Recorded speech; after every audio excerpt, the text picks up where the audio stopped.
What's up, everybody? Let's check out Matthew chapter 9 today, verses 35 through 38. This little section is the harvest is plentiful, the laborers few.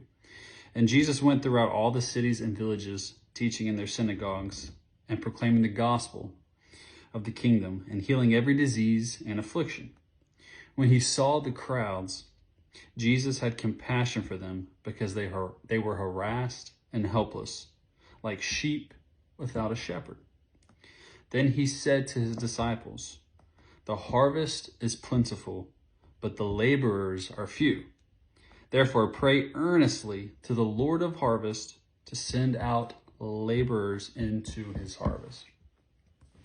So the study Bible says, Jesus looked at the crowds following him and referred to them as a field ripe for harvest. Many people are ready to give their lives to Christ if someone will show them how. Jesus commands us to pray that people will respond to this need for workers. You and I, fellow Christians, we need to respond to this prayer. Often when we pray for something, God answers our prayers by using us. Be prepared for God to use you to show another person the way to him. I mean, that is one of the greatest honors.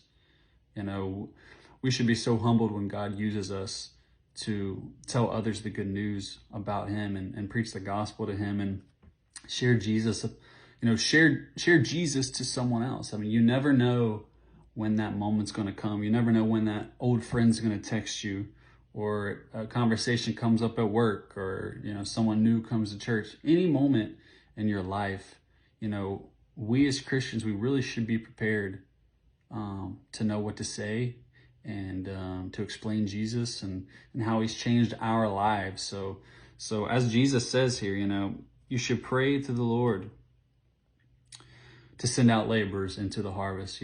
Pray it could be you. You never know. Little section here in Matthew, but really good. Showing there's people out there. There's hungry people out there. There's lost people out there all around us. And, not everyone has the personality to go out into the street with the megaphone and the signs and stuff. And for those people, that's awesome. But, for some of us, we're a little bit more low key and we like to have one-on-one conversations.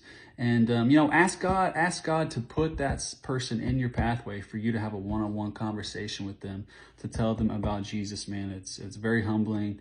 It's very encouraging that the God of the universe would use us to further his kingdom.